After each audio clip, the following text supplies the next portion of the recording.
Arolan Höyläimö Oy on puutavaran höyläykseen ja pintakäsittelyyn erikoistunut perheyritys. Olemme toimineet alalla jo lähes 40 vuotta. Toimipaikkamme sijaitsee Huittisten Vampulassa Loimijoen varrella. Valikoimistamme löytyy noin 800 erilaista puutavaratuotetta listasta lankkuun. Tuotteitamme on tarjolla puuvalmiina, kyllästettynä, maalattuna tai lakattuna. Tärkeysjärjestyksessä ensimmäisenä meillä on aina laatu. 3 nykyaikaista höylälinjaa mahdollistavat joustavuuden, joten pystymme toimittamaan niin suuret kuin pienetkin tuoteerät.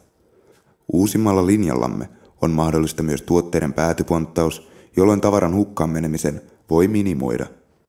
Päivässä meiltä valmistuu noin 2 rekkakuormallista tavaraa. Tervetuloa tekemään kanssamme hyviä kauppoja.